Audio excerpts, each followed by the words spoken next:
You probably noticed that this big tech day focuses on AI a lot, and that is no surprise because artificial intelligence over the last few years is really changing how we work, reason, and learn. However, the field of AI is changing so rapidly that it is difficult to judge where we are heading with AI as humanity in the near future and also in the distant future. Luckily, we will get an expert insight today, and I'm honored to introduce to you our next speaker, Professor Manolis Kellis.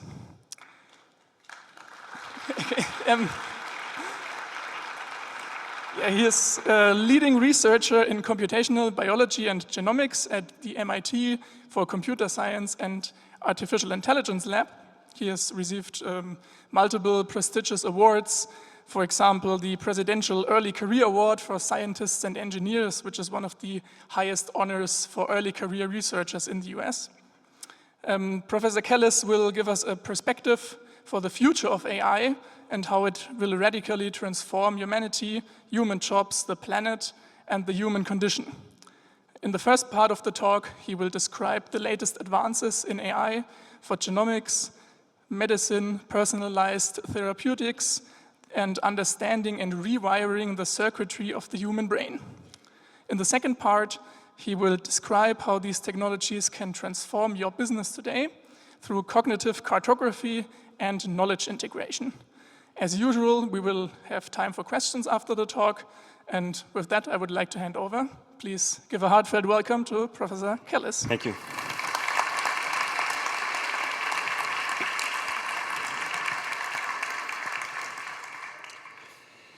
Hello, everyone. Today I'll be talking to you about visual AI. How do we actually see what's inside the brain of the machine?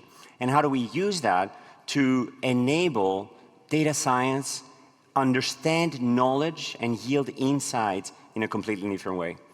So what I'm here to tell you is that we don't have to relegate to the machine the power to do our work. What we can do is actually have human-driven, AI-powered data science. That basically means that the human is in control and you can see everything that's happening in thousands of documents at the same time, rather than asking one question at a time and getting one answer at a time. What I like to say is that for every complex problem, AI has a solution that is clear, simple, and wrong. And the only way to overcome this is to actually be able to look inside the box. AI has extraordinary capabilities, but the way we're using it today with chatbots is the wrong way. So what I want to do is unleash human creativity and go beyond chatbots and enable a new generation of knowledge integration. And in my team, we're using this AI, we're using this visual AI, this cognitive cartography, as I will describe it, for innovation, for collaboration, for investment, for productivity, but also for science more broadly. And our motto is that we want AI to reveal these hidden connections inside our data. We do not want to leave serendipity to chance. So what I want to give you is an optimistic view of the future. What I want to do is actually take you to 2050 and picture the world the way that it will be in 2050. And from that vantage point, look back at 2025. The jobs that we're trying so hard to preserve, attorney, lawyer, typist, these are jobs of the past. These are jobs that are currently being done in a way that is completely inefficient. I would say that the snapshot of 2025 is a very dire one. It is one where humans are basically wasting the vast majority of our time dealing with mundane tasks. So I would ask you, what fraction of your week is actually the most creative, the most productive, where you truly feel human, where your creativity is unleashed? And most people I've asked have said maybe 3 hours, if I'm lucky. And most of the time is spent dealing with mundane, simple things that you already know how to do. Imagine if the AI is able to do this, if AI is able to actually take over the simple parts, and we as humans, we as humanity, can finally tackle the biggest problems of our generation.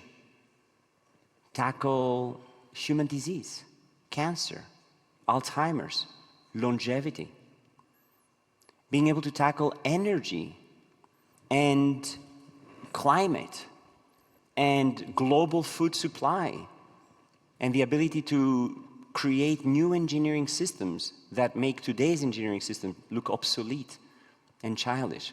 So that's the world that I want to paint to you from the vantage point of 2050. And to basically say that we today are stretched so thin that we're not able to take care of our children. We're not able to take care of the elderly. We're not able to spend time with our loved ones. And we are fighting so hard to preserve the world of today.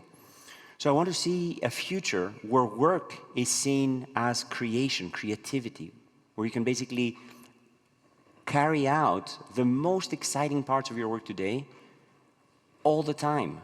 And you can either choose to work fewer hours, or you can choose to do so much more with your hours. Where we can think of education in a completely different way, where the teacher is learning alongside with the student, rather than thinking about the teacher as the ultimate source of knowledge. And for those students who have already surpassed their teachers, there's nothing more to be learned. And that relationship breaks down. I want to think of AI as the tutor, as the source of knowledge, and the human as the co-navigator, if you wish. I want to think about co-intelligence with AGI as a collaborator, as a partner. I want to think about a world where we have health, longevity, without disease, where we have rewired our planet to our liking. So that's the world that I want to look back to 2025. And here we are today in October 2025. So what is the New York Times bestseller list today? You've probably all seen this. If anyone builds it, everyone dies. So the picture looking forward from today is a little closer to this. So how do we reconcile the two views? How do we bring the two together? And everybody in that realm basically says, we have to stop AI today. We have to burn down the factories. Very Terminator 2, like, go back and destroy the future chip that will make Skynet possible. And the way that I see it is that if we do that, we will be stuck in a picture frame. In this evolution of humanity, we will be stuck in 2025. Do we like 2025 so much that we want to freeze frame it for the rest of humanity? I would say no. There are simply too many crises today. Number one, we've seen extraordinary disruption already today. So the path to 2025 is already, from 2025 to 2050, is already very bumpy. We are seeing jobs being replaced. First they came for the typists.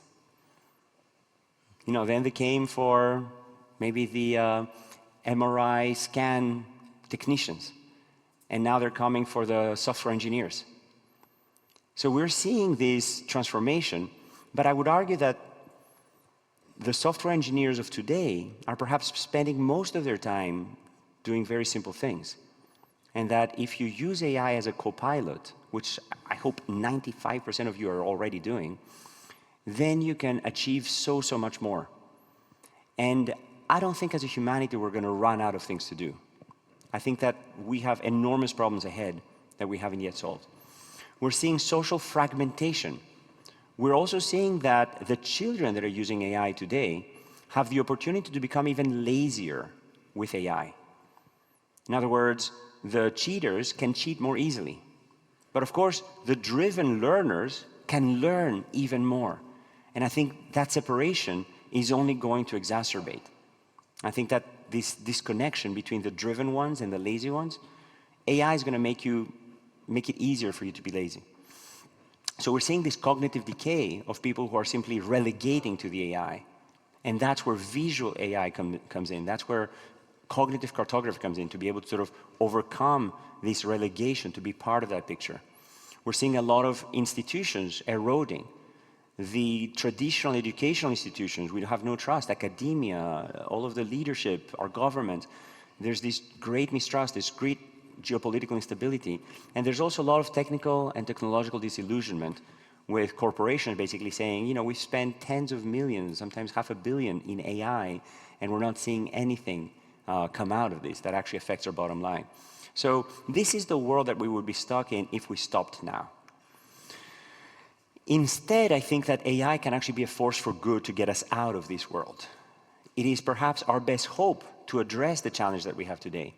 But not today's AI. Today's AI, today's chatbot view of the world, I think is the wrong way forward, because it only allows us to, again, be replaced, to relegate. Moreover, the current architectures are very limited. If you look at the complexity of the human brain, if you look at all of the cortical, subcortical, neocortical circuits, you basically have this unbelievable wealth of specialization. And we now have like one architecture dominating the vast majority of AI, just a simple transformer architecture, which is, again, of course, extraordinarily powerful. But we need much more reasoning. We need causality. We need fact-checking. We need transparency. We need fairness. We need common sense. We need more creativity, more empathy, more efficiency.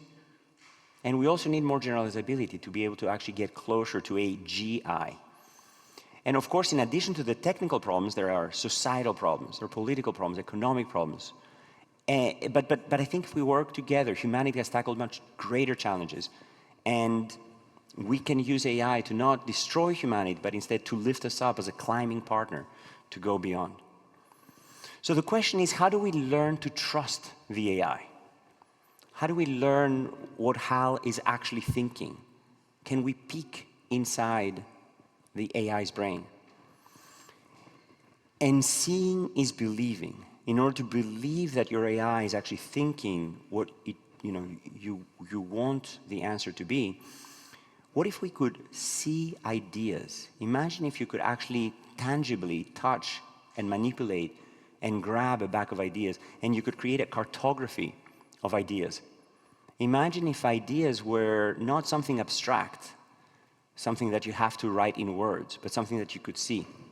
So that's what cognitive cartography is about. So today's AI has made extraordinary progress.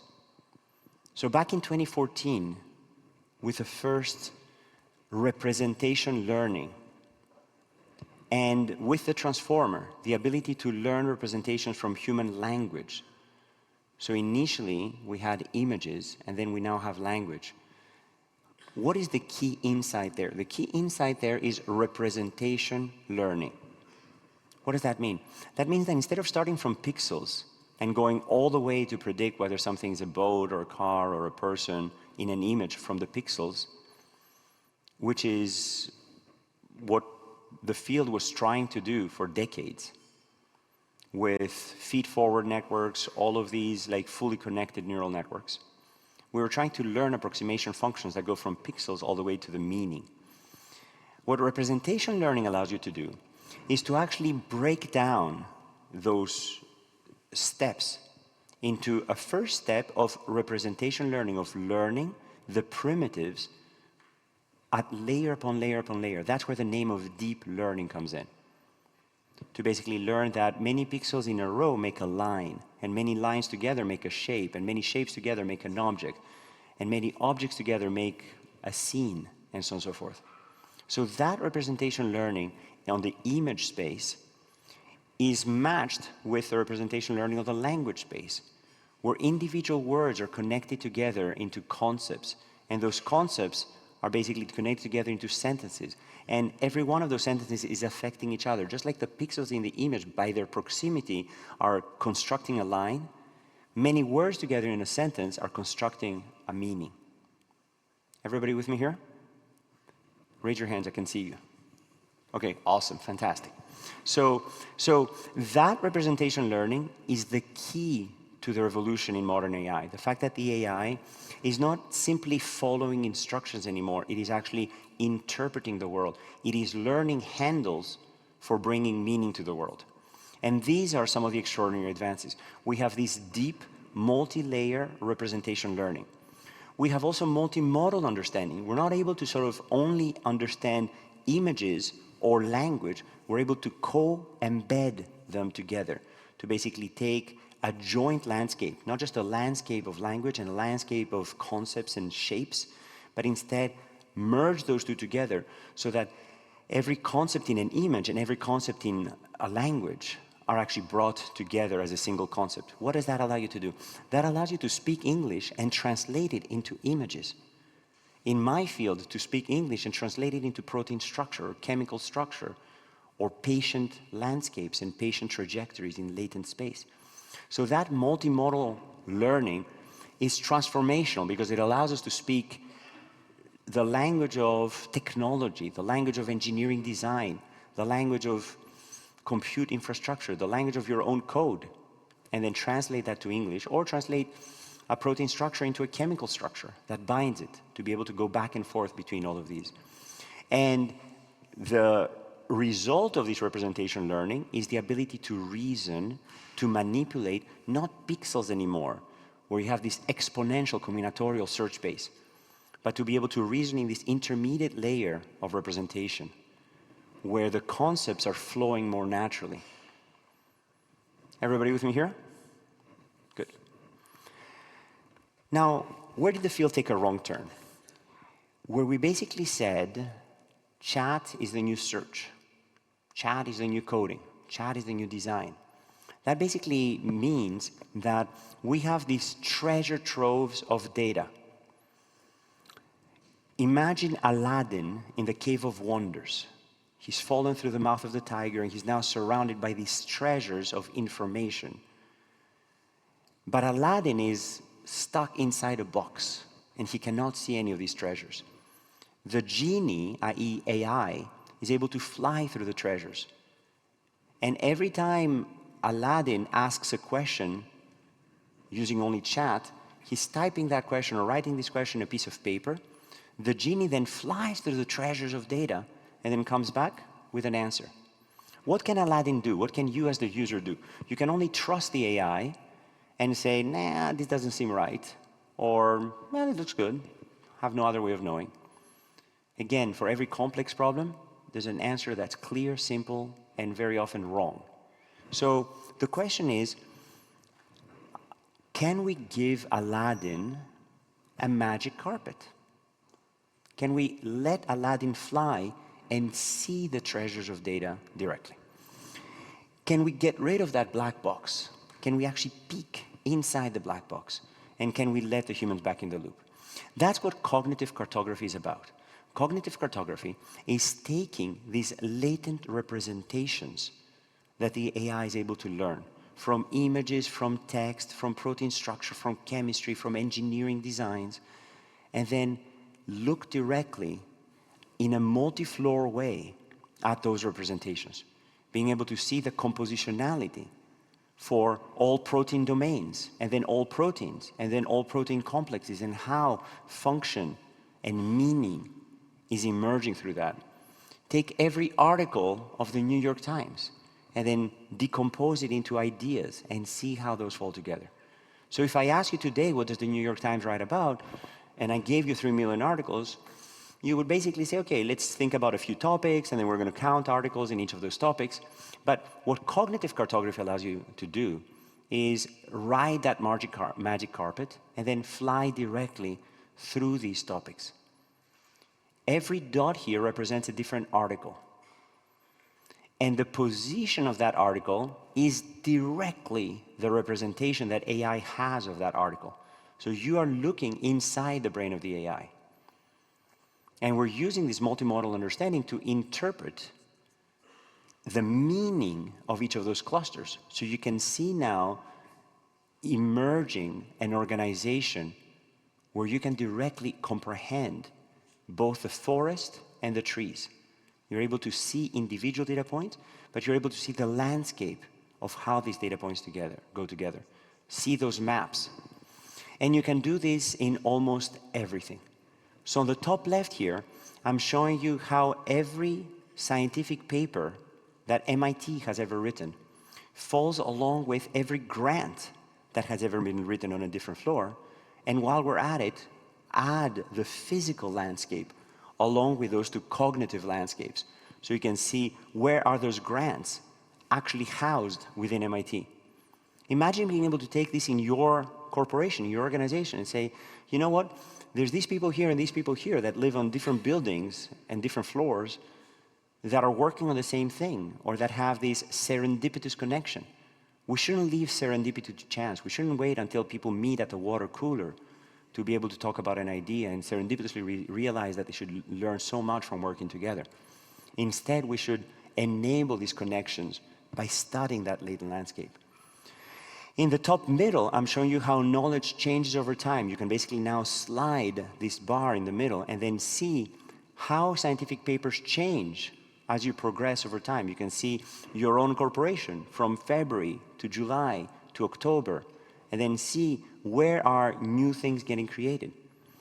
On the bottom left, I'm showing you every class that edX and MIT has ever taught. And you can now organize them by departments, which is the archaic way of thinking about things, the human-made categories, or you can organize them conceptually to basically reveal the similarities, to understand prerequisite graphs through these edges, and then see how knowledge flows, sometimes across departments. And next time a student says, hey, can I replace this class with that class? I'll say, well, let me look at their latent embeddings, and then I'll tell you. On the top left, I'm showing you quantitative information placed on top of 100,000 loans.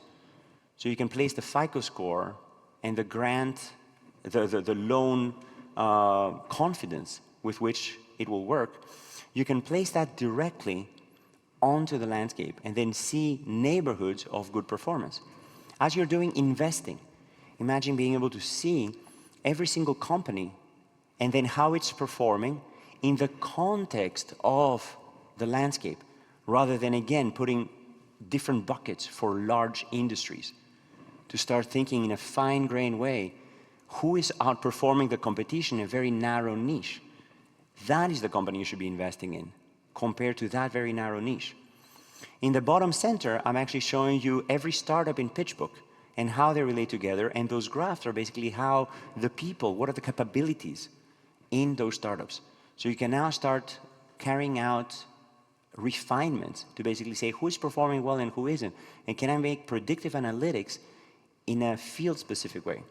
And on the bottom right, I'm basically showing you how my own students have progressed over time in their own thinking based on the messages that they send me. So what Mantis is a cognitive cartography workbench. It's human-powered and it's AI-driven. What it allows you to do is directly navigate these latent landscapes. Here I'm showing you 20,000 human proteins. And you can see how they cluster together based on their meaning, based on their function. And you can use AI to ask questions about any part of this and to even discover new clusters. You can talk to the AI and you can see different parts of the cognitive landscape light up. We have something we call visual brainstorming, which basically means that as you're asking the chatbot, you can see the progression of your own thoughts. And we have collaborative features where multiple users can work together, where you can take your entire team on a ride, not downtown Munich, but you can go on a ride in a virtual cognitive landscape. And you can see different people based on their geolocations in cognitive space take on different parts. Or you can partition the space and say, okay, you go study these, I'll go study those, and Mary and John and I will sort of focus on this part. That allows you to completely transform the way you collaborate. It allows you to now use coordinates in semantic space. And that's the root of the word mantis, semantic.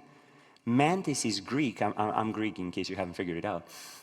Mantis is Greek for the seer, the one who sees beyond, the one who sees the latent spaces. And semantic comes from the same root. It's the same root that matheno, manthisi, basically means to learn. And very similar to, back in Indo-European, to mental and thinking and mind. So that's what Mantis allows you to do. It allows you to peek inside the mind of the machine, to look at these latent representations, and to interact with them together. It gives you that magic carpet, where you can now search and see the results on the cartography. Next time you go and use Google, you'll get a list of, 30,000 hits, and here's the top 20, good luck. As opposed to, wait, let me see the top 500 in the cartography of the top 30,000, and then understand which clusters I really care about, and then find more inside that cluster. So basically, I think that topographical understanding of information, of ideas, will dramatically change the way you think about them. And you can use, of course, the lasso tool to say, hey, what about here and what about there? You can use magic lasso. You can paint the trajectory and say what changes along that trajectory. You can choose to partition the space. You can select a few things from a search and then build a machine learning function that goes and selects more documents like those. Or you can ask a complex question, and then you can see all of the parts of the map light up that are responding to that question. But Mantis also understands its own code base. You can ask it about how it's actually implementing each of the functions. And even more excitingly, you can ask it a question, and you can say, how would you extend yourself to answer that question? And it can actually create new widgets, new user interfaces that directly address those additional needs. So it has its own sandbox within which it's able to program, and you can hook up VS Code with it and actually program, and you can use Copilot or Cursor or any other coding tool to basically be able to code in the language of Mantis, but you can also ask it to code itself, and it will debug itself and then improve and then create additional capabilities.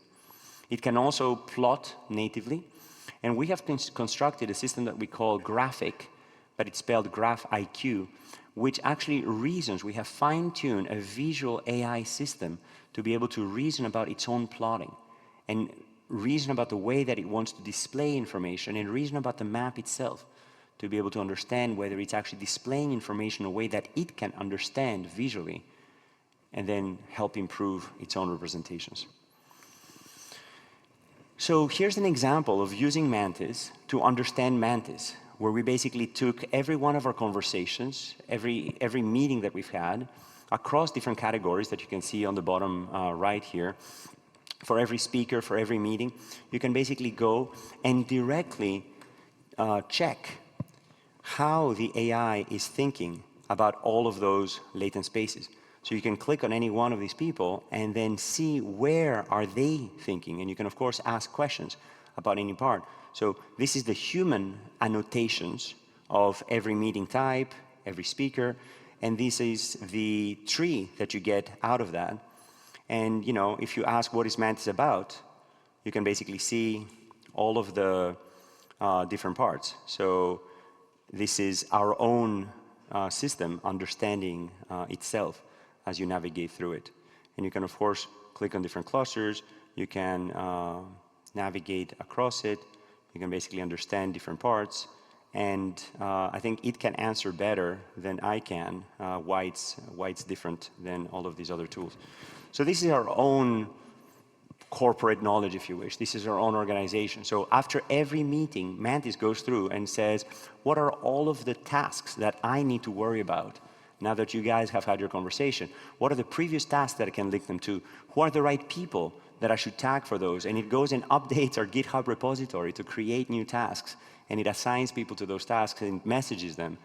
And you can also schedule a meeting based on everyone's calendar to basically say, you know, why don't you guys go and discuss that? So all of our meeting notes are directly linked there. This is looking, who has heard of Lex Fridman? Lex Fridman? Awesome. So this is every podcast that Lex Fridman has ever done. And you can, again, search, and you can, for example, you can see this is the cluster about the meaning of life. So it's at the center of the podcast, cognitively, appropriately so, I would say. You can search for AI and then see the results directly. You can search for Manolis Kellis and then see those results directly. So here, you know, here's the corresponding cartography, and I believe that this is the meaning of life discussions. And next to the meaning of life, you have youth empowerment advice, you have philosophical discussions of life, you have death and meaning, love and loneliness, insights, and so on and so forth. So I never want to go back to traditional browsing. I want to sort of see data this way going forward. Why? Because imagine again in this chatbot analogy, if you're going off skiing in the Alps, and then at every turn, the AI says, okay, now turn right. Okay, great, now turn left. Okay, great, go straight. You're kind of lost. And if you want to doubt the AI, if you want to question it, you have no way around it. Whereas if you have a map, you understand the land masses, you understand shortcuts, you understand new ways of getting an information, you understand the organization of the data. And we don't want a map that is a satellite view of the landscape. No, we want to abstract away, we want to simplify, we want to shape the map to your specific question. And that's basically peeking inside the brain of the machine. That's looking at how the machine is thinking. But what we have increasingly found is that this is no random landscape. That if you take a lot of humans and you ask them to think about different concepts and you see their electric signals in their brain, their EEG, you can then ask what is the similarity between different concepts in our neuronal firing. And you can compare that to the similarity in the embeddings of the machine. And what you see is striking. It is a one-to-one map. It is mind-boggling. The way that we learn is through associative learning. If I tell you what is the difference between the word freedom and the word liberty, I don't know, it might be hard to say, but if you used it in a sentence, you would use one or the other. And the reason for that is that we have learned in an associative way exactly the way that the AI has learned, by studying all of human text. So you can actually use that to now actually peek inside your own mind. And when I showed PBS Nova, that were basically making an episode of AI that I was featured in, when I asked them about their own episodes, as they were coming up the elevator, I told my student, why don't you take all the episodes, throw them into Mantis?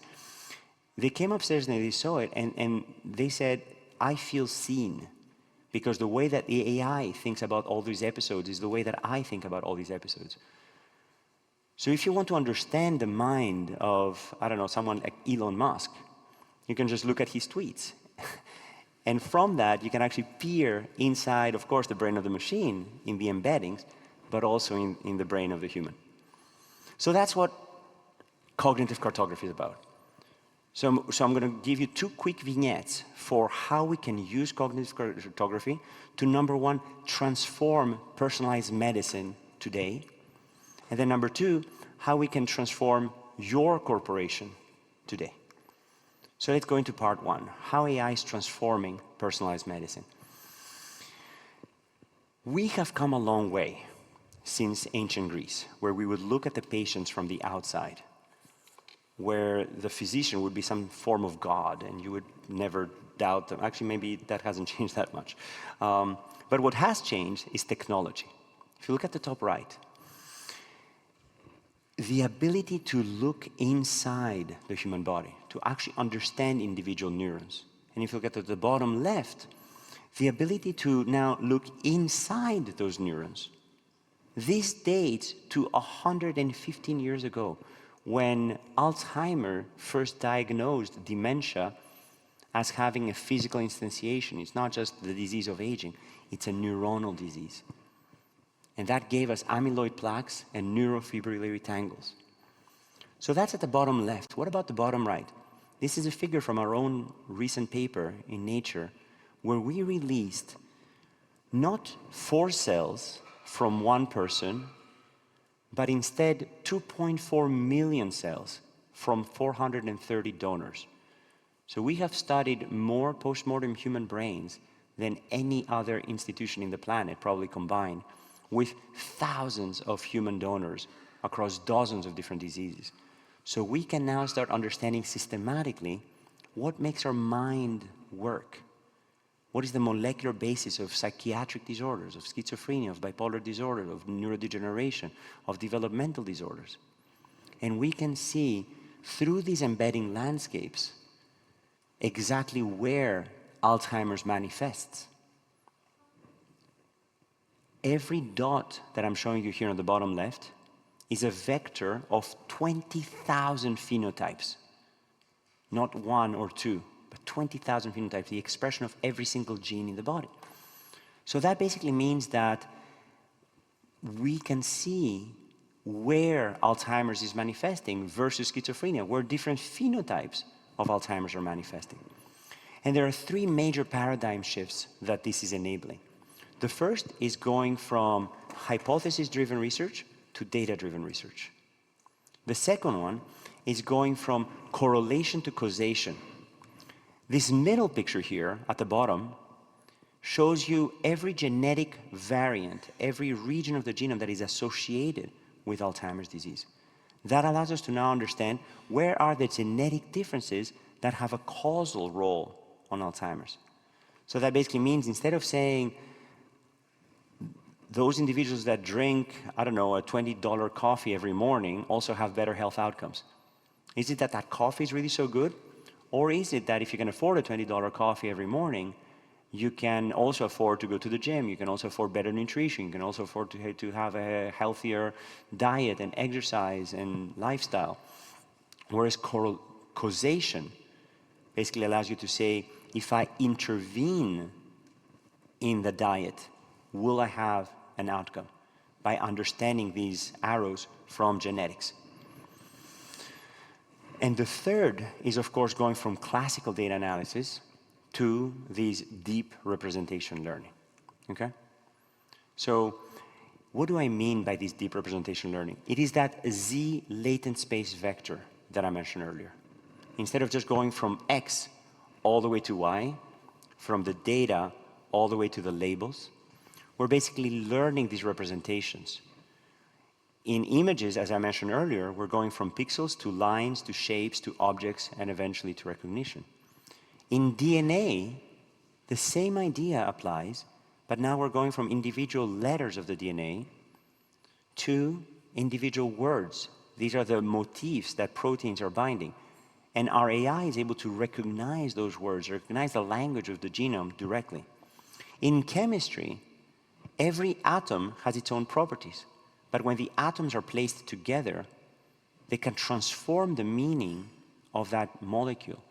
And you can learn these representations in a hierarchical way from the center out and actually ascribe the meaning, the label of every molecule based on whether it's antibiotic resistance or anti-cancer or anti-Alzheimer's, and then figure out which parts of the molecule are contributing to that meaning based on the pattern of connectivity, these geometric deep learning shapes that are recurrently found in molecules that have antibiotic properties.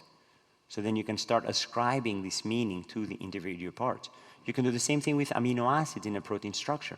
You can basically take individual amino acids that each has some type of meaning, but then the true meaning comes from their conglomeration, the higher level of abstraction where you can now reason. And that allows you to now synthesize new domains that have specific functions that you care about.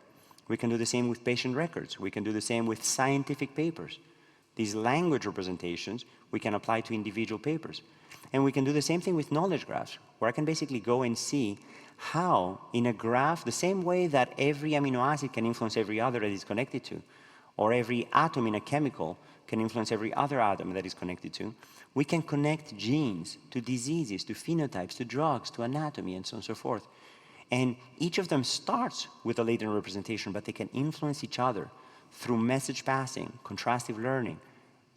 And that allows you to reshape, to transform, just like the transformer, to transform these representations to be more meaningful based on the aggregation of data.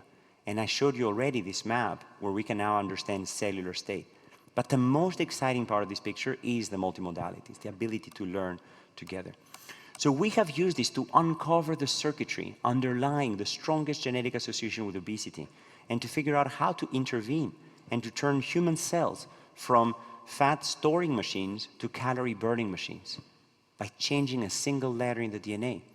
We're able to intervene in mice and change the mice so that no matter how much they eat, they're unable to gain weight. These are normal mice, and these are our modified mice, where by changing the expression of a single gene, we're able to turn the mice into, you know, they don't need to change their diet or their exercise.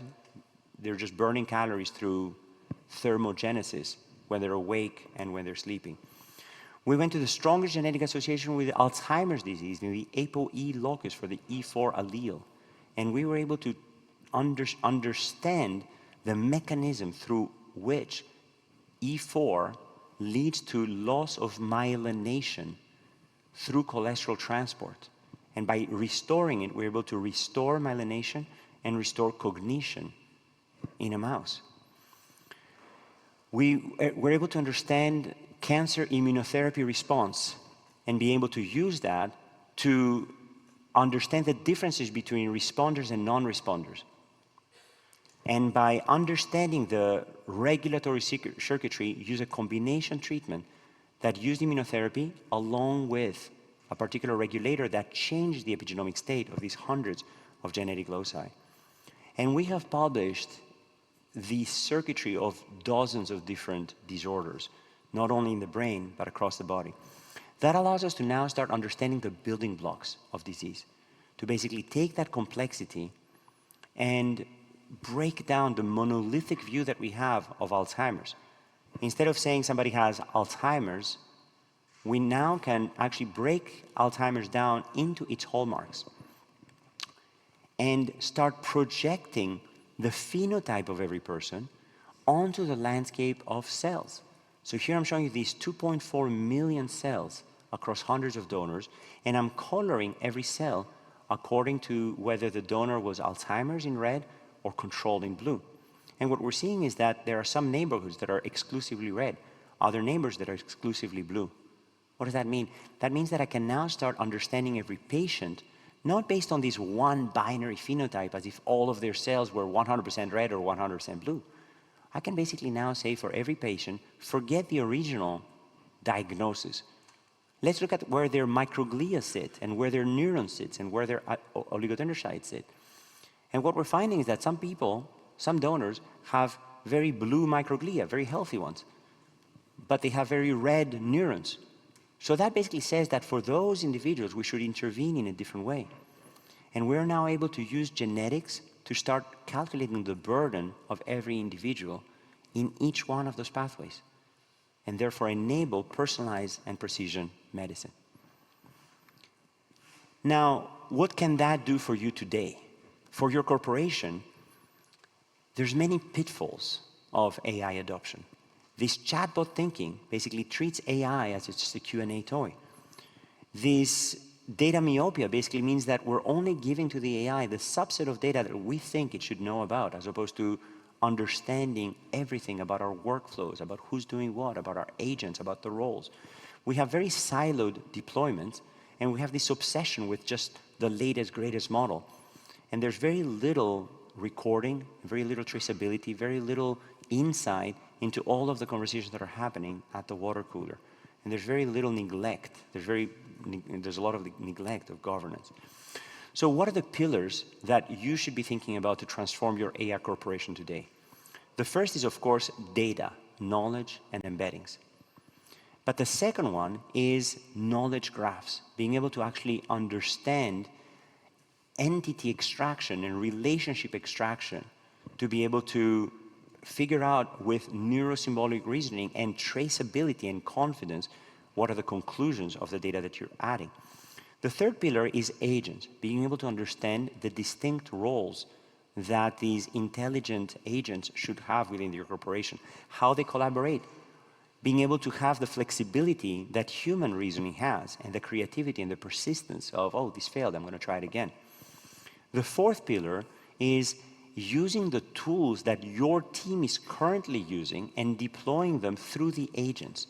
That basically means the boring, dry, repeatable, programmatic, executable tasks that you are using third-party tools through APIs, through scripts, to be able to now give those to the agents, because an agent cannot multiply a 7-digit number. No, but it can use a calculator and then use the answer and reason about that answer. And the last part is understanding the workflows, becoming an anthropologist of your own corporation, and being able to tie together all of these different components, have repeatable, have governance, have collaboration. So I spoke a lot about this first part of the semantic understanding, the representation learning, these embeddings, that multimodality, and the visual exploration. And I showed your own corporation, but you can do the same thing for every one of your data sets, across people, across your clients, your meetings, every communication, your files, your documents, your governance, being able to see the cartography of who are all of your clients. Take your call bank and basically see every interaction that every human has had with every one of your human or AI agents, and then understand the cartography, what are all of the problems that they complain about. So that's the first part. The second part is tying all of that together. And that's what Mantis allows you to do. So Mantis, of course, starts with embeddings, but it is able to extract these knowledge graphs. It is able to chain together these agents into workflows. It is able to use all of these tools to program. You can basically ask questions about the cartography, and it will then go and write code that addresses each of those issues. It will basically generate the code. You can see the code, you can modify the code, but it will debug its own code, and then it will also create user interfaces that allows you to now interact with the results naturally. So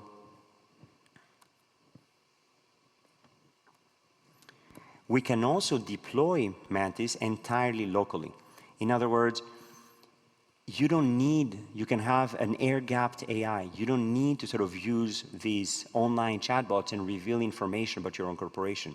You can basically have your own corporate backend, or you can basically set up your own computer, whether it's in the cloud or whether it's in your private giant local computer where all of your data resides, and then you can use that through Mantis. You can also navigate knowledge and you can embed it anywhere. In other words, we have a plugin that allows you to use Mantis inside Chrome.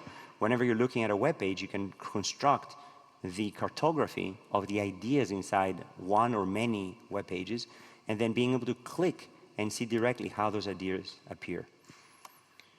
And then the last part is, this is about your own corporate structure, but for every domain of engineering and science and data and information, you can basically use Mantis natively for those multimodal embeddings. So for example, here we're using Mantis on images to basically understand the latent landscape of pictures through their pixels, not through any kind of meaning, any kind of sort of text annotations. Here we're basically looking at protein structure and how neighboring structures are actually clustered together. Here we're looking at 250,000 molecules. So whether you're dealing with materials or chemistry, and here we're looking at all of these, the performance in the stock market of different corporations. So I showed you before the map of 20,000 human proteins. We can overlay that map with every chemical that's ever been made. And we can now put them on top of each other to understand how these landscapes relate to each other. And we can reason about patient trajectories and patient landscapes. This is the mimic data set of thousands of patients and how they fit together. This is the projection of all cells. And we can use that to build reasoning, interactive, user-guided, and AI-powered assistants that are able to help us with drug design. Here's an example of an agentic pipeline that my student built, who's actually 16 years old. So he was able to better diagnose his own mother when he went back to Pakistan by feeding all of these images to this AI system that he built on top of Mantis. So he said, can you find me a combination of approved post-phase 1 clinical trial drugs that treat Alzheimer's? And then we have given tools to the agent. So it's able to search the corpus of literature. It's able to understand differential expression, to use different modules from our own data, to find the expression across different tissues to understand off-target effects, to then read the literature across millions of papers to identify a selection, and then to use Docker tools to be able to dock specific molecules against specific targets. And we are now automating all of this with robotics to be able to now systematically synthesize the resulting chemicals and be able to deliver them in this completely transformative way. So we're replacing our own workflows. We're now able to test these new drugs systematically using robotization into organoids made from donors that exactly match the donor capabilities. So that's where I see the road ahead. I see AI as a partner, not as a replacement. I see AI as the solution that will get us out of the problems that we have at the societal level. By being able to use not just a chatbot, but instead get to these latent embeddings, where we can now represent every complex problem in industry, in medicine, in pharma, in investment, in corporate knowledge, and build these latent representations where the meaning truly lies, and where we can use AI as a Google Maps to be able to not only relegate, but navigate, to be able to grab a magic carpet and fly through your own data, or perhaps more precisely, have this F-18 dashboard that allows you to study data analytics in a completely different way. So that's where I'll stop, and I'll be happy to take any questions.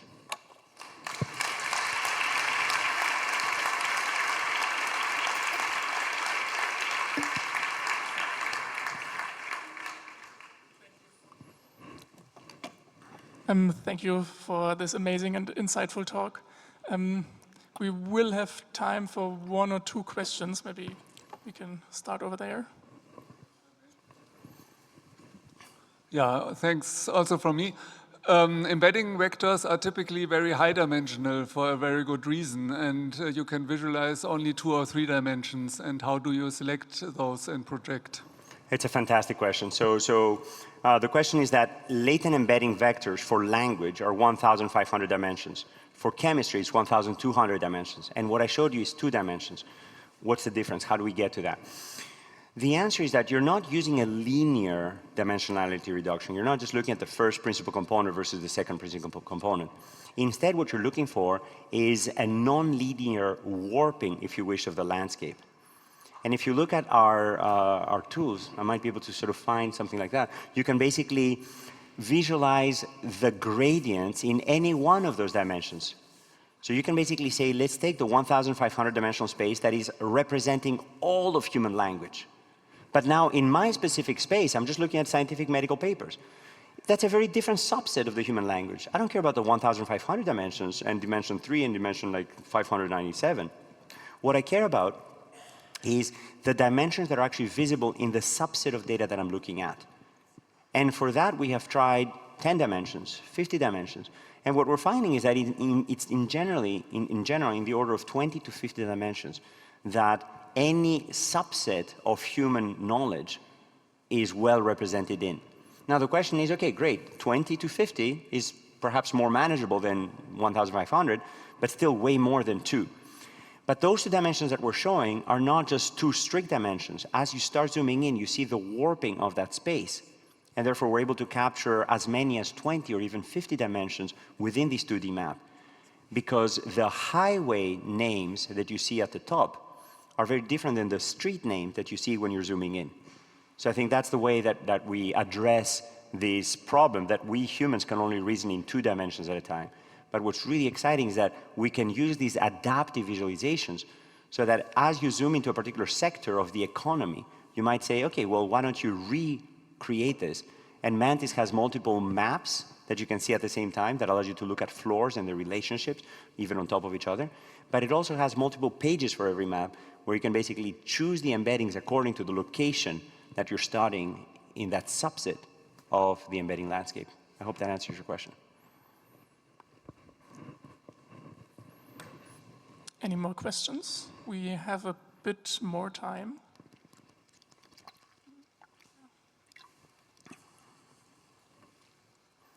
There's also a question here in the middle.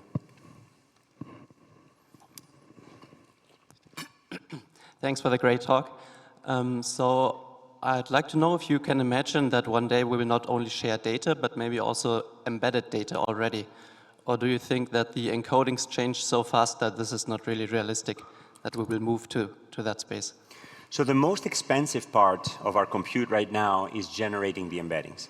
In other words, when you first receive, I don't know, 20 million documents or something, or like 120 million chemicals, then that embedding map, that embedding creation, is currently the most expensive step. So we are able to store these embeddings individually as soon as we create them.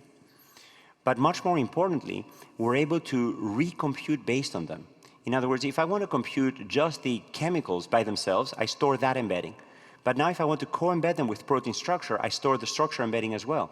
And I can concatenate the embeddings, I can weigh them differently, and I can create custom maps with the pre-computed embeddings.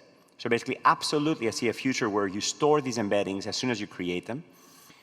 In addition, Mantis, as soon as you add any data set, it is able to understand the data types and suggest Hugging Face models that are well suited for that data type.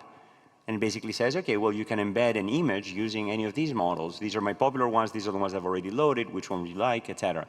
So we have that customizability.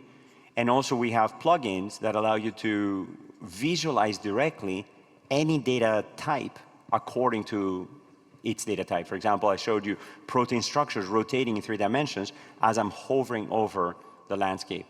So I think that that's absolutely the future, where you basically store these pre-computed embeddings, but then you're able to sort of go back and refine them. We also have this progressive data loading that allows you to, if you have 120 million chemicals, you can basically then go and progressively load representatives so that as you keep zooming in, you have full presence of the landscape. But then as you're zooming out, you can just say, listen, I only care about this part. You don't need to load every single one of those here. So there's a lot of questions about efficiency, about computing, about visualization, about real-time interactions that I think your question touches upon. There was one in the middle right there. I don't know if you still have the mic.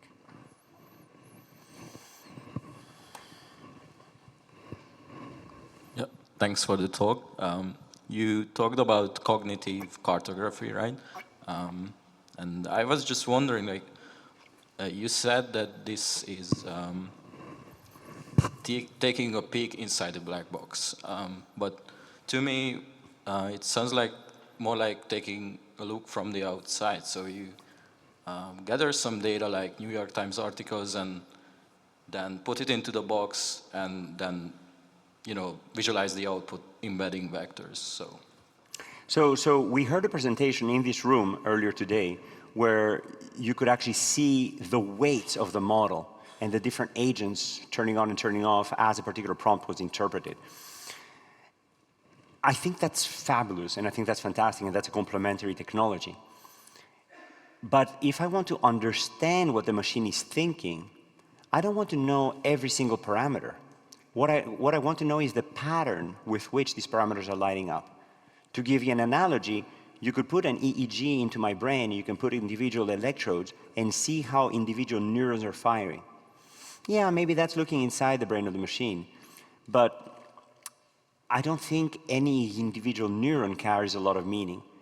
And we, in my day job, have studied a lot of neuroscience and engrams and how memories are initially created, how they're stored, how they're retrieved, and how they are strengthened. And the insight from the field of neuroscience today is that they're distributed. That basically many, many neurons scattered across your brain are together encoding the concept of, I don't know, Obama, or Britney Spears, or Michael Jackson. Every one of you lit up a different subset of your neurons, as I said these 3 words, and you have these multimodal representations of chairs and tables and mom and dad and, you know, Berlin and the Eiffel Tower and so on and so forth. And that just seeing your neurons light up will give me very little insight about any one person's brain, and certainly even less insight about the relationship between different people's brains. If instead you look at the co-firing patterns and you treat that as a vector, and you cluster these vectors based on their activity patterns, that's what the latent embeddings are. That's what the positional encoding in the cognitive cartography is. So yes, it's not the individual light bulbs inside the machine, it's not the individual wires inside your brain, but it is the lower dimensional representation of the cognitive patterns that you have. I hope that answers your question. I saw another hand all the way in the back. Oh, there's a hand here.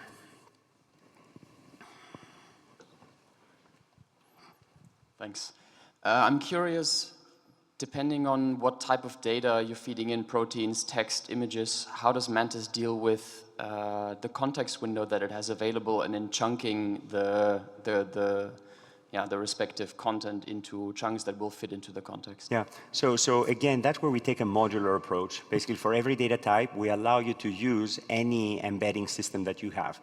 Basically, for language itself, we have a VLLM wrapper that allows you to use, you know, Claude or OpenAI or, you know, DeepSeek or any of the open weight, open data models that we have implemented locally. So there, you can choose the parameters, and you can also adapt the parameters based on the corpus. For example, you can use medBERT instead of BERT if you're looking at medical data and so on and so forth. So that's something that the user can choose at any point. And you can also talk to the AI and ask it to use a different representation. When it comes to protein structure and chemical structure, et cetera, again, there are embedding models for each of those. My team, what I call my day job, we're sort of understanding biology. And for that, we have ourselves built multimodal representation models for protein structure and chemical structure, like we have built AffinityNet and Procyon and other such models that allow you to truly interpret biological data. And these now become modules inside Mantis. So basically, Mantis is able to build on the correct, appropriate context window and embedding model, et cetera, in a modular fashion.